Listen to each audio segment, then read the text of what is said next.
جہاں تک کہ آپ سازش کی بات کرتے ہیں، ہم نے جنرل باجوہ سے اس وقت بھی کہا کہ اس وقت کہ ہمیں جانتی ہے امریکہ کی ہسٹری، کیسے اس نے ایوب خان کے زمانے میں اس فوج کے اوپر، اس ملک کے اوپر پورا کنٹرول رکھا ہوا ہے۔ ہم نے باجوہ سے کہا کہ ٹائم آ گیا ہے کہ ہم امریکن ہیجمنی جو ہے اس کو توڑیں، مگر باجوہ کا جواب یہ تھا کہ امریکہ کو کرٹیسائز کریں۔ آج کل کی جو فوج ہے، ہمیں تو یہ معلوم ہو رہا ہے کہ یہ پاکستان کے عوام سے دور ہو رہی ہے۔ پاکستان کے عوام اور فوج کے درمیان اتنا فاصلہ ہو گیا ہے کہ یہ ایک نہایت خطرناک سچویشن میں ہم پہنچ گئے ہیں۔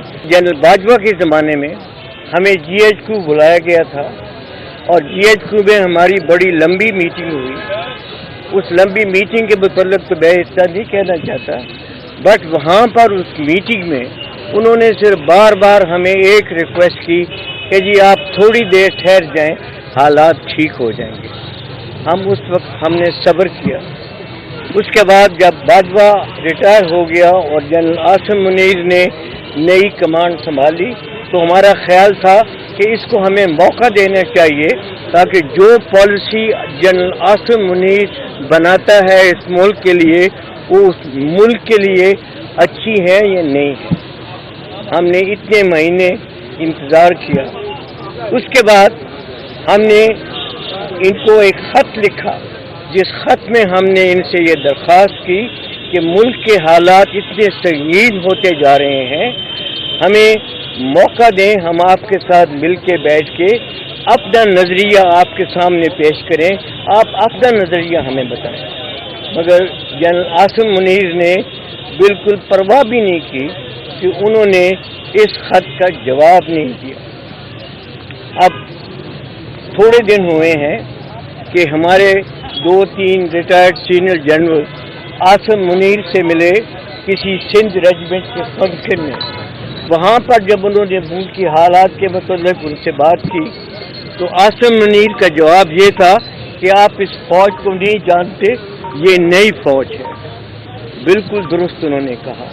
ہم نے تو وہ فوج جانتے ہیں جس نے پاکستان بنتے ہوئے اپنے جذبے کے ساتھ کام کیا اور اسی جذبے کے ساتھ فوج کام کرتی رہی۔ آج کل کی جو فوج ہے، ہمیں تو یہ معلوم ہو رہا ہے کہ یہ پاکستان کے عوام سے دور ہو رہی ہے۔ پاکستان کے عوام اور فوج کے درمیان اتنا فاصلہ ہو گیا ہے کہ یہ ایک نہایت خطرناک سچویشن میں ہم پہنچ گئے ہیں۔ And the earlier we remove this the better it is for Pakistan. اس کے علاوہ 2-3 اور چیزیں جو ہیں وہ ہم سمجھتے ہیں بہت ضروری ہیں۔ عمران خان نے تو جب اس کی حکومت ڈسمس ہوئی تو اس نے کہا کہ یہ سازش ہے۔ بیسیکلی یہ سازش اب نہیں شروع ہوئی، یہ سازش جو تھی یہ right from the creation of Pakistan. General Shamshad صاحب بتائیں گے کہ کیسے لیاقت علی کے زمانے سے سازش شروع ہوئی، جس میں امریکہ نے پاکستان کے اوپر اپنی پالیسیز مسلط کرنا شروع ہوئی۔ اس کے بعد ایوب خان نے اس جو تھی امریکن ہیجمنی اس کو اتنا مضبوط کیا کہ اس زمانے سے لے کر آج تک جو بھی پالیسیز پاکستان میں بنتی ہیں یہ امریکہ کی مرضی سے بنتی ہیں، ان کی خواہش سے بنتی ہیں۔ A time has come when we have to break these shackles of the American hegemony over this country. اس کے علاوہ جو مین چیز ہم اس وقت کہنا چاہتے ہیں وہ یہ ہے کہ یہ اس وقت پاکستان کا ڈیفائننگ مومنٹ ہے۔ اگر قوم اس وقت کھڑی نہ ہوئی تو یہ قوم جو ہے، یہ ملک جو ہے یہ تباہ ہو جائے گا۔ ہم نے اس ملک کو بنتے دیکھا ہے، ہمارا جس جذبے کے ساتھ یہ ملک پیدا ہوا ہم نے وہ جذبہ دیکھا ہے، اور ہم خاموش نہیں رہ سکتے اس ملک کی تباہی کو دیکھتے ہوئے۔ ہماری جتنی بھی ابھی زندگی ہے ہم ڈیووٹ کریں گے پاکستان کی مضبوطی کے لیے اور پاکستان کی سالمیت کے لیے۔ ایک سوال آپ سے ہے، آپ یہ بتائیے